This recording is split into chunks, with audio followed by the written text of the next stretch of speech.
Hi, I'm Susanna. Welcome back to Fatal Dates, my show about real attraction in an unreal world. Today I'm really excited because I'm going to be interviewing my first female guest. She is Bella Donatelli, who trained in critical theory and now works part-time as an independent escort. And I think that combination is going to be fascinating and bring a really interesting approach to the show. Today I've dressed down a little bit. First female guest, don't want to outshine my guest. But, nevertheless, still want to be glamorous. So I'm excited about this. Let's see how it goes. Hey, welcome to Fatal Dates. Thanks so much for being my very first female date. So glad that you wrote in. I think you'd seen a couple of the shows, and I know you're a big fan of This Is Revolution, and you'd seen my show with Jason Miles. The thing that really interested me most is the very first thing you said to me. You told me you're a woman who is empowered by transactional relationships. The first time I had sex for money, I felt incredible amounts of power. And it was crazy. And I've talked to many people that have had that same experience. And I think a lot of it was just sort of, hooking up with people, hooking up with men sort of casually. And then it was like a game to them. And I guess it's a game to everybody, but I'd always feel like they got what they wanted, and then that was it. Like there was no, they wouldn't even answer my text like the next day or whatever. They got what. So we're talking here pre your work as an escort. Yeah. How Baudrillard said that the object has the power and then I think you were talking to the the pickup artist who said until you have the sex, and then at that point you've given up your power, right? And that made a lot of sense to me because it does feel that way sometimes. And so when the first time it was a transaction, it was like, okay, this is very simple. There's nothing else but this transaction. I'm giving you this, you're giving me that, and there's no emotion, there's no responsibility, there's no there's nothing that you have to do, and it was very empowering, almost like heady, addictive, just sort of, I think also that feeling desired in that way, like so desired that someone was going to pay, hundreds of dollars for like an hour. The subject thing gets turned on its head. I feel like when somebody is looking to purchase sex, they're looking online at pictures. And so you're objectified, obviously, you're an object.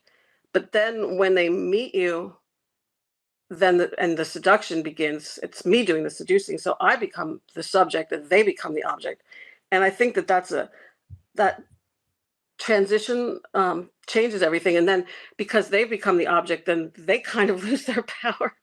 And I'm always in control of the situation, and I'm never left feeling bereft or used or anything like that. Because if anything, if I'm being used, I'm getting compensated for it.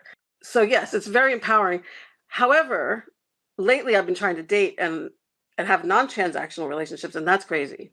I'm having a hard time because I met somebody that I started to see, and I liked him a lot, and I feel like I gave up. It didn't work out because I don't know. It was it just didn't work out. He and I were both in the same level. We both didn't want anything but a sort of a friends with benefits thing, which was fine. And that's how totally made sense in my brain. But something about giving it away for free, I was giving him more than I wanted, that either of us, I don't know, maybe you have to cut this out. There's something there is a safety behind that wall of transaction, because like one man joked with me once about what they're paying for is that they don't have to see you again, right? They don't have to they don't have to deal with you being, it's not that they don't enjoy, but I kind of get that, where they don't want somebody pestering them, right? They don't want to have to deal with it. They're done. And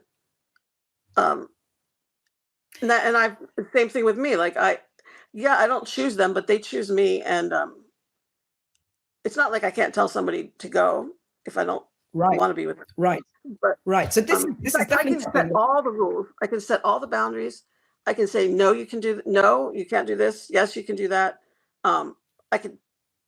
I don't know that I could necessarily be that. Okay, here's the thing. This whole idea of when you talk about Lacan and postmodernism and all these guys, they always talk about splitting, right? About or about disappearing and appearing. These sort of there's always these dualisms that are going on. And Mhm. so when I'm doing that, I'm living a double life. And so that's the most interesting thing is that I've got what's going on when I'm working is one is Bella. That's my name. But when I'm not working, I'm not Bella. I'm my other name, my given name. And I'm still the same person, but at the same time my ego is kind of split because I can when I'm Bella, I'm very, very assertive. I take no shit from anybody at all. I mean, I don't care. I'll say things. I'll text. I'll just tell people. I'll I'll just say you're blocked. I don't even want to talk to you again. I'm very, very assertive. But when I'm me, I'm a little bit less like that. So, but it's the same thing. I know that Bella. I am Bella. I mean, there's not like it's not like I don't know what I'm doing or I'm not. It's not like a split personality where you're not aware. You know what I'm saying? Mhm. Um, Mhm. but it creates all kinds of really interesting things in the brain, and you're always basically alienated from the world or from yourself because you're always in order to be in the world you have this mask, right? And the mask is your other is what you put up in front of the world. But imagine having two masks. I guess I have 1,000 masks probably, um, but having these two identities, but at the same time, I'm the same person. Learning to balance that and figuring out, well, can I get a little bit of Bella in my life when I need to be more assertive? Because I do find that it's one thing for all of my sexual relations to be transactional, but if my friendships are also transactional, then I've thought that was problematic. And so I was venturing into friendships. Of course, I can't have a friendship that isn't eventually sexual, I guess. Um, What about friendship with women? Do they become sexual? they could.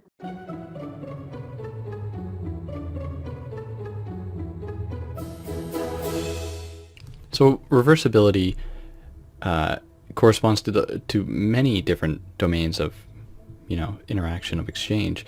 Reversibility of the gift, the reversibility of exchange in the sacrifice, the reversibility of time in the cycle, the reversibility of production and destruction, the reversibility of life and death, and the reversibility of every term and value of the long in the anagram.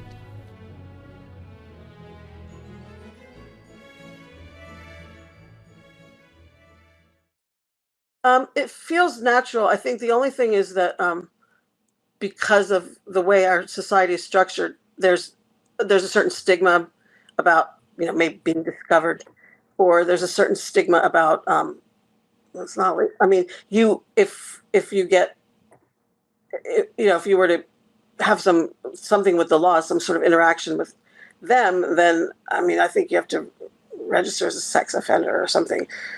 Really? That Really? Okay, yeah. but it's a certain So that stigma. would But be can I just ask, is there a certain thrill also oh, in absolutely, doing? yeah, yes. I mean, I'm always been a thrill seeker, so I mean, which is a good thing and a bad thing. I'm going to ask you a question. We can cut this out. It's a very personal question. I'm so nosy for asking it. But is it very thrilling? Was it very thrilling when you first started this work to be so naughty, to sell, and does that continue? I Absolutely. mean, In another part of my life, I would sell weed, and it was sort of the same thing. I mean, it's a okay, and shortcut, I want to ask you, and so I've always taken the thrill. I mean, I hitchhiked from Chiapas to San Francisco all by myself. I mean, I've always been um, that kind okay, of a and here's a person. really personal question, and you can truly tell me to fuck off. Is the sex more thrilling when it's transactional? I think so. Yeah, because well, actually, since I started doing it in a transactional way, I haven't done it. I've just turned down any. Like I've met other women who have boyfriends and are able to do both.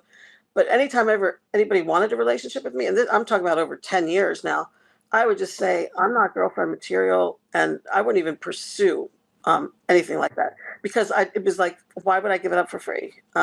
It's just ridiculous, right? And or I felt like I was like somebody was trying to get it for free. So I can't even. It would be less exciting doing it for free. I don't know that I thought it would be less exciting, but I thought it would be more.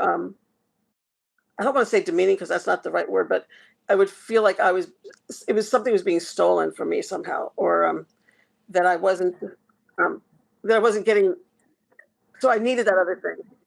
You've referred to what Baudrillard says about subjects, objects. I'm just, for the sake of listeners, viewers who might not know, and this is something that I really have been educated by reading. What he says is that we live in a culture which is a patriarchal culture, a capitalistic one, where we're all told that we should be the subject. The cool thing to be is the subject, the person in charge. It's very much a male template. And when you desire, what you're supposed to do is, I'm the one who wants, I go after it, I get it. And to some extent, the form of female liberation that we're used to seeing portrayed to us is one that says, well, it used to be that these guys had all the power and they were the ones who chose. And now, girl, you get to choose and you get to,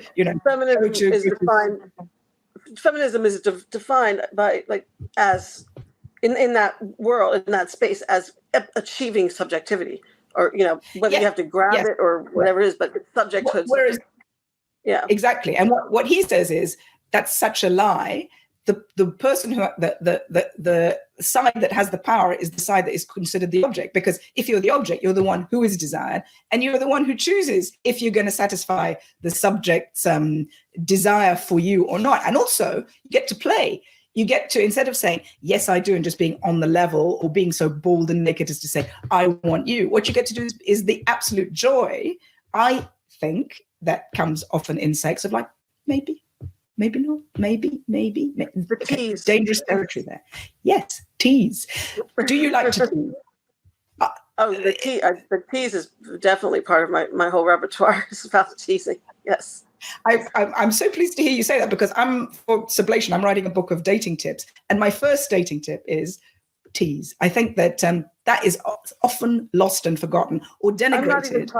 I'm not talking about like teasing. I mean, there's the teasing as a prelude to sex, but I'm talking about sexuality of teasing, like within the acts or whatever of sex, teasing as part of that, teasing as foreplay almost. Yeah. So it's a little, it's not just, the object gets to tease.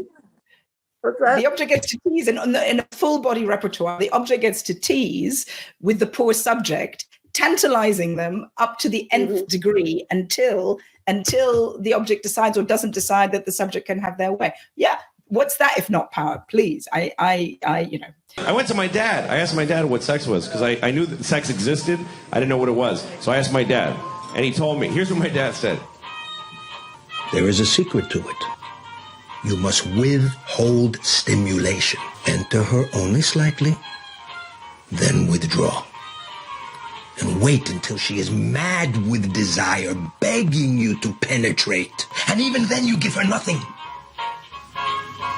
Then all you have to do is touch her, and she will explode. We have to be very clear. You've said yourself, you are an independent escort. You are doing this as a fully grown-up person, wholly of your own choice. And there's lots of different ways. I wouldn't recommend it for very young women who haven't had real relationships. I don't think that. I think I already knew what a relationship was, and I was comfortable in my own sex. I didn't start doing it until I was 40. So, just clear. Okay. So it's a recommendation, a tip for the older woman. I was shocked, actually, when I first started doing it, how normal all the men were. They weren't. I thought they'd be all bizarre, creepy, something. I don't know, some weird myth of. But no, just normal guys. But a lot of them are. Some of them are in marriages where women maybe can't have sex anymore, or doesn't want to, or whatever the situation. Or, there's just a million. I feel like I'm a therapist half the time. But they want to sneak. I mean, there's a thrill for them too, right?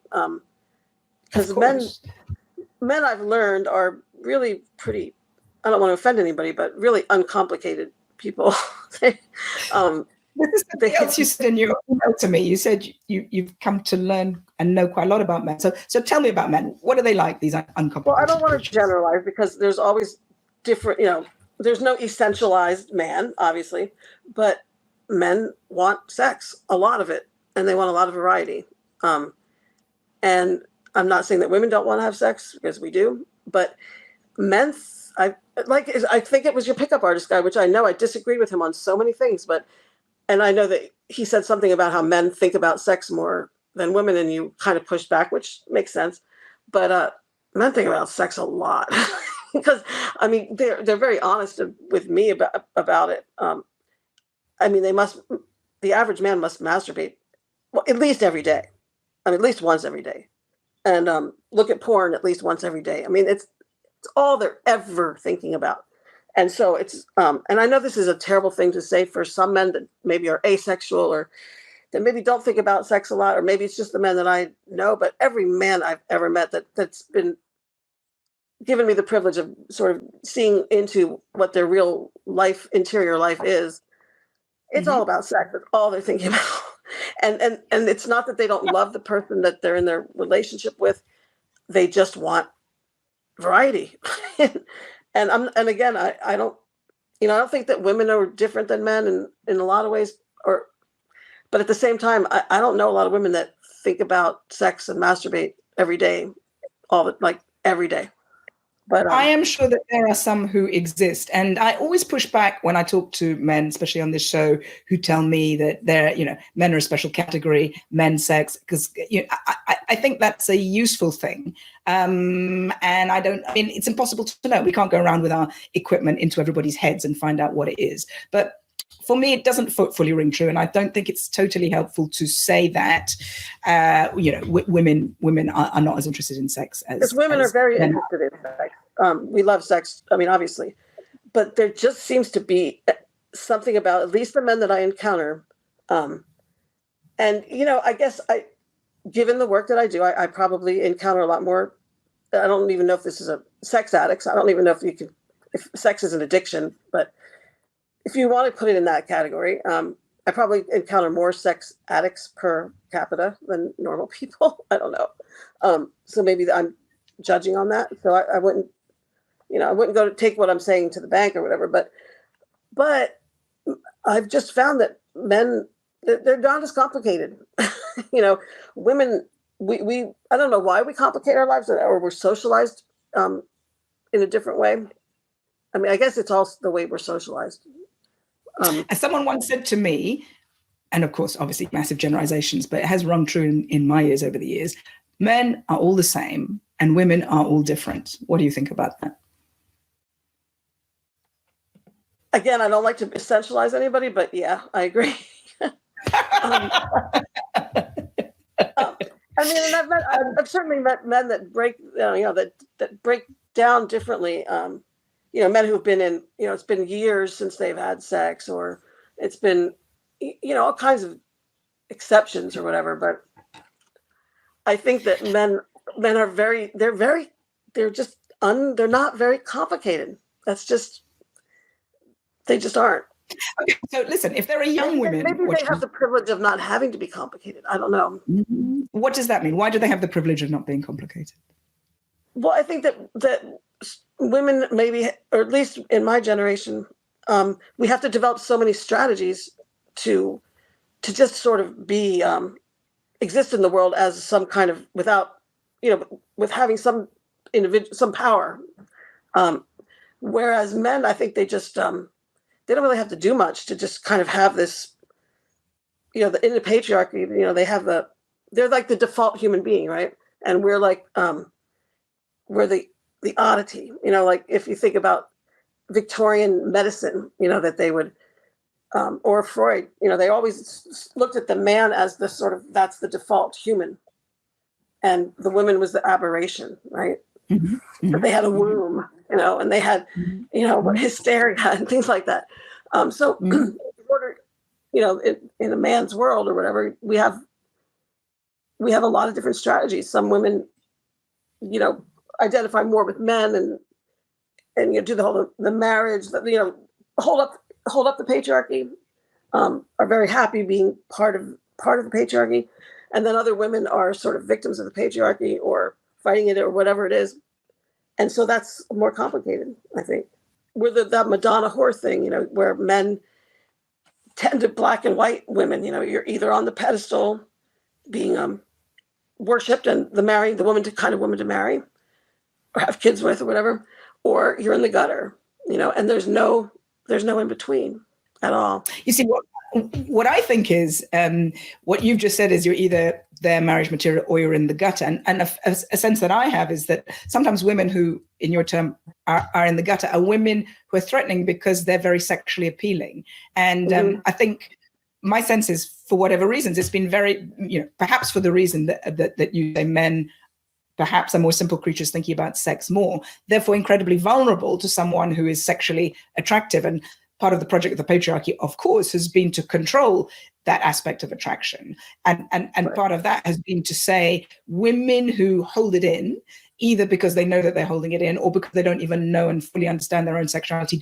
fully know and understand their own power, they're good women. But women who are flagrant, who are teasing, who are in charge of their sexuality, those women are dangerous because I might lose control. I might do whatever that woman wanted for a brief moment of time. So those women we will penalize by having them down in the gutter. And those women and those other sorts of women who are not like that perhaps have internalized that whole story. And so that's how we've come to see each other. What do you think?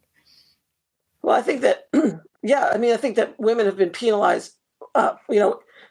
Any woman who had sex, once what was it? You're a fallen woman, right? I'm going back to sort of the Victorian. You know something? Although I think in the past people did have sex. I don't think it was always the case that if you had sex, you were a fallen woman. I think if you were very discreet and you, I'm right, but if you were pregnant, there was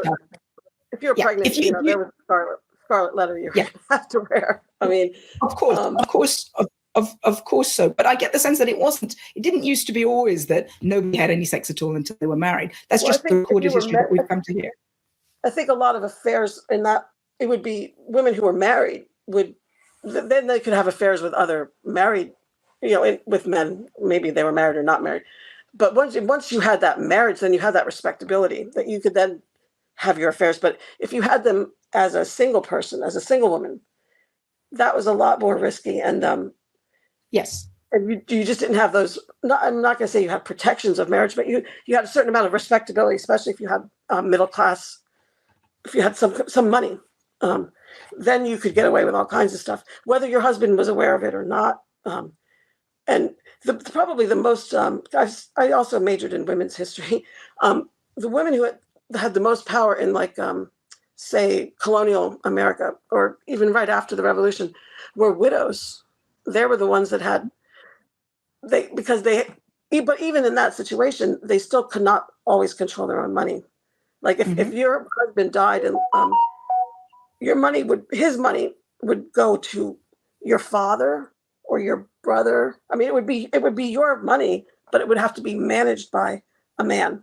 Another class of very powerful women in the frontier movement were prostitutes, were they not? Were sex workers, were women in those outlying towns. And weren't those women often who had a great deal of control and power? I wonder if you know anything about those. So it wasn't until like around the same time that they made pot illegal, that they made sex work illegal. Sort of when they were in that sort of moralizing, between the 1890s and the 1920s, sort of in that era of, actually it was the progressive movement. The progressives did a lot of things like clean government, but they also were very puritanical. That they closed down the brothels, which is interesting because you don't think of progressives as doing that.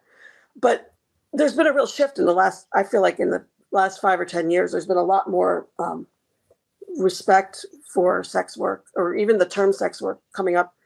I mean, a lot of younger people, they don't think anything of it. They certainly don't stigmatize you as much as somebody maybe like a boomer or in that range. Whatever. Can I just ask you about the term sex work? It sounds rather unglamorous to me. I wonder, do you like that term? Sex work is work. I mean, that's the mantra, right? Sex work is work. I think it has a lot to do with just sort of socialism, people becoming more socialist or getting more Marxist or leftist or whatever, recognizing that women who do sex work are they're workers just like everybody else, and they're not. Are they though? Can I ask you, are they though? We've talked about the I thrill don't know. of the kind of work that you do. I can't say everybody gets up in the morning and has the thrill, the power play, the power that you have. Is it exactly the same as work?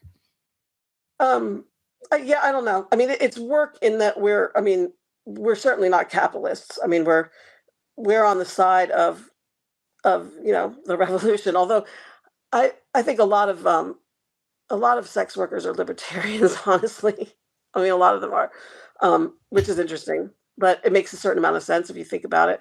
Like the ones that, and anyone that, I mean, a lot of sex workers, especially that I've met on sort of online or on Twitter or whatever, are libertarian. But it's not like, I mean, I'm trying to think of any other job where you work for yourself where you're not, I mean, you could be a small business person or whatever, but Well, it's like being an artist, I guess. yeah, it is kind of, yeah, because you're commodifying. When you're selling your art, it is probably the closest thing. I mean, I think all work is You are selling doing your. a very skilled personal trade that can give you a great deal of personal satisfaction, and other people are admiring what you're up to so much that they're going to pay for it. Well, but there's a lot of people and a lot of men, not just women, that think you're demeaning it. You know, you're having a lot of sexual partners is still considered a little, um, weird, or maybe not moral, maybe, or the fact that like women, I don't know if you've noticed that whenever a man cheats on his girlfriend, a lot of women will blame the woman that they cheat with, and which I always thought was really weird because it was like he's the one who made that choice. I mean, maybe she knew, maybe she didn't know, who knows, but Mhm. he knew, right? And so why would you like go after this woman for sleeping with your man? Well, When I completely agree with you, but the argument might be because we're all in a patriarchy, because men are simple creatures who think of sex the whole time. Did you have but no if you weren't solidarity around with there your flaunting own your stuff, sister? and he wouldn't have done it if it wasn't for you, like Yeah, somehow. which is part of why I have objections when people say men are just interested in sex and women aren't, because then we have to do a whole sort of nannying of these poor men who can't control themselves and fall over their dicks every time they step out of the Yeah, I mean, house. I'm not going to go so far as to say they can't control themselves. I don't think that's true at all. I just think that they struggle with it a little bit more. Baudrillard disputes the conventional wisdom that when everything is taken away, nothing is left. Because theory cannot accept the existence of a remainder, as in meaningless and insignificant byproducts, it cannot be subtracted from the whole. Is it demeaning to do sex work? I don't think so. Every once in a while, there'll be one that's like, that wasn't so great. But I'm not attached to it, so it doesn't really matter. I mean, Given the amount of knowledge you must have about men, or if that I there are think young I women have. okay, that you think you have, that we all just think we have, right? Who really knows anything in the end? But I want to say, if there are young women who are watching this podcast and wanting to know, may not be sex workers themselves, but may just be conventional women dating sites, confused about men. Do you have advice? Do you have advice for us, for younger women, given the amount of knowledge that you have? Sorry, I don't know that I could be very good at telling you women about relationships because I don't know that I do them that well. Maybe that's why I prefer the way the way I'm doing it now.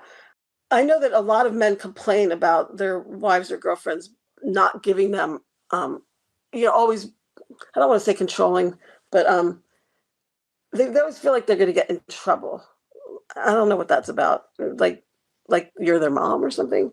And to the extent that I don't know that do you want your man to feel like he's going to get in trouble with you? I don't know. I wouldn't do that. Wouldn't like sort of have this keep him on a leash kind of thing.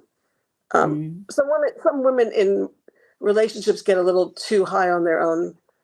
Like they think that he's so into me, he's never going to look anywhere else. Well, he probably will. In terms of dating sites and stuff, I don't know why people give up all their pictures and stuff so quickly. I wouldn't, I don't like many men in the process of trying to contact me. They don't have any intention of coming to see me. They just want to get whatever they can out of me for free on the Right. phone, right? They want to text, they want to sext me, they want to like talk all dirty and stuff. I give them no time. I was just like nothing. It's like, do you want to make an appointment? And if you don't, forget it. I don't want to talk to you because at first when you get dragged into these long, and basically they just want a picture that they can jerk off to, and then that's it. They're done. They're never going to come see you. They're never going to do anything. They just want that picture because pictures really work for them. And so I would not just give some guy a picture of nudes, because that's all I mean, unless that's what that you also get a thrill out of that. And that if that's your sexual encounter with that person and you're into it, hey, we exchanged pictures and whatever, we both masturbated and we had a fun time. Okay. But I wouldn't expect that person's going to want more than that. You're giving too much up for free, I guess. And I don't mean for free. I guess Without the commitment that you want. The commitment we're talking about in terms of your work is the cash transaction. Other people have different definitions of what that commitment is. Right. Some people might just want casual sex, and that might make great sense. Well, we'll just do the pictures, and that's great. But if you're actually looking for a commitment, yeah, I mean, you're sending pictures. I don't know. I don't think that's going to help. And I also think that another thing that the only advice I would give to young women is don't think that what you see in porn is what you have to do. I would wish I had $1 for every man who thought I wanted to be choked. I don't get it. But I guess that's what all they do in the porn, the porn is. And isn't it weird? Isn't it weird? Yes. And why is that? Young women think that there's something wrong with them if they don't want to be choked. And I just don't. You don't have to be. I mean, you can be into it. I mean, no kink shaming here at all. But you should be able to say, I don't like that. Or you don't want somebody to slap your ass really hard. It's just not. Just because that's what you see in porn doesn't mean that's what we have to do, because it's right. It's crazy. Right. I have a personal theory, which is that to some degree, all porn is revenge porn. Well, all mainstream porn that we see, and the shocking thing about the mainstream porn that we see, obviously not that I watch any porn at all, as I said in my date I had with Gary. Perhaps when I wasn't noticing, I might have watched some porn without being fully aware of it. And if that were the case, it would seem to me that the very mainstream porn that we're presented with is immediately, it's designed for men, is immediately choking porn, violent and aggressive porn, a kind of revenge that men are having on women. And when I discuss this with Jerry Barnett, who is a porn advocate, he said to me, it's because women like, the evidence is that women like more violent stuff than men do. Yeah, whereas what I should have said to him there is, and I really regret that I didn't, but isn't it just an endless refracting loop where women are giving back to men what they think men want from them, because women are enjoying, consciously or unconsciously, being the object, wanting to inflame male desire because that's what's exciting and a turn on. And therefore you one thinks, oh, men like that kind of stuff, so I'd better be doing that kind of stuff. Whereas I think that there is, and I just do think there is a dark undercurrent to porn where all porn is revenge porn, and it's the revenge for men being so very susceptible to the beauty of women. And rather than making a lot of porn that's about a wonderful connection, it's therefore like, I am attracted to you and I want to punish you for this attraction that I have to your body.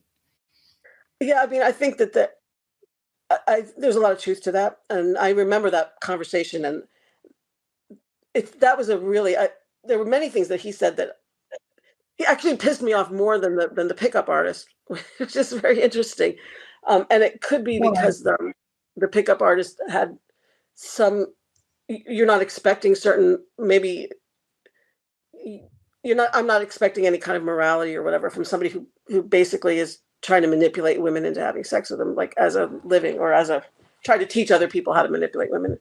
But because of that, he probably has some psychological insight, because that's. And also, he was quite a cuddly dating coach. He wasn't your normal. Artist. Yeah, I've seen some of those pickup artists that were not nearly as nice as he seemed. So that's true.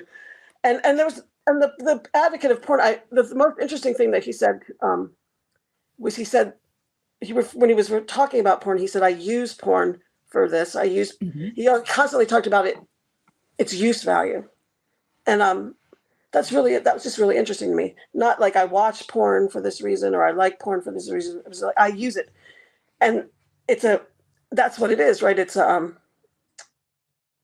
think I wrote this to you.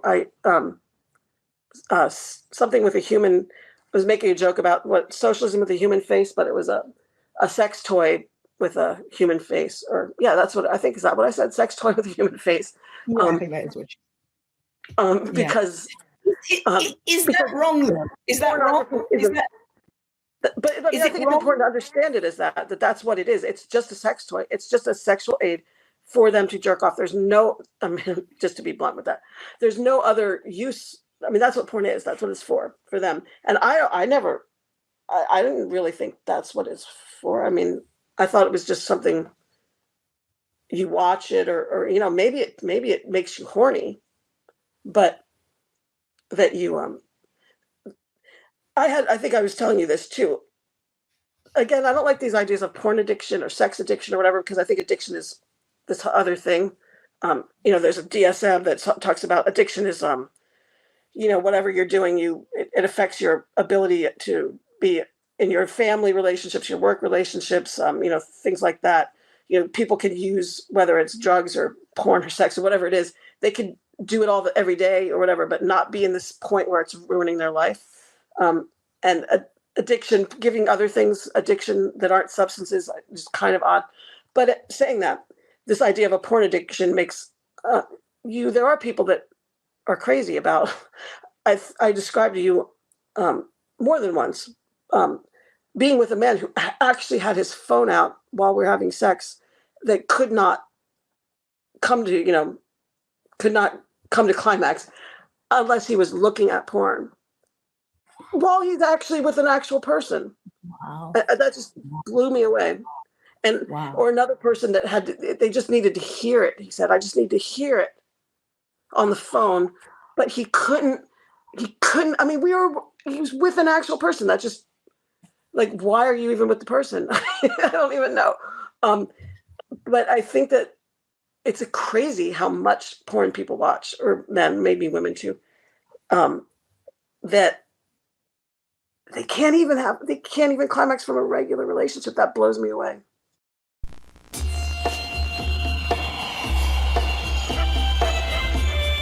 If you're searching for a cool, refreshing experience, the war zone, in other words, may not be, in defending the self, may not be any one of the classical ways, like the working class versus the ruling class, the slaves against the masters, oppressed women against a patriarchal society, blacks against whites. No, the struggle in the future may be to maintain the real against the unreal, or the hyper-real, or the irreal. if you're searching for a cool, refreshing experience, the battle lines may be between anonymous forces that have been unleashed by a technology that grew out of capital, that will be controlled in the hands of not many people, perhaps not, I mean, we don't know, and people who still would like to have some experience. This wouldn't make them archaic old fuddy-duddies if they said, hey, look, honey, why not tonight? Why don't we really make love, the two of us, instead of getting in our virtual reality sex machines? That may become a revolutionary move in the near future. I see you got my message. I see I'm not the only one. Something that we're told, or I certainly feel I was told growing up, which is that you're going to meet a soulmate. They're going to know you exactly and intimately. You're going to mesh absolutely and properly. You're really going to know each other. And this has caused me a lot of problems in my life. And what I've come to feel, maybe you feel the same, is it's never going to happen. You're never going to know somebody. You're only going to have your fantasy of who they are and their fantasy of who you are and your fantasy of yourselves. And it's much better to be a lot more honest about that and say, I will hold your hand and be your companion in this, but I'm not expecting to do a forensic Sherlock Holmes to get to the bottom of you or for you to get to the bottom of me, because it's impossible. It's an impossible dream that's just going to frustrate me. There's no true, that you talk about like your true self or your true identity, my true, my real, whatever, my true being, whatever, my authentic being, whatever it is.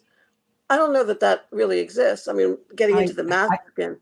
I think that in our age of a lot of psychotherapy and a lot of victimhood and defining crimes done against oneself, it imprisons us in a masturbatory space, which is inside ourselves, a very dull space, I would suggest. Whereas for me, the pleasure is interaction with other people.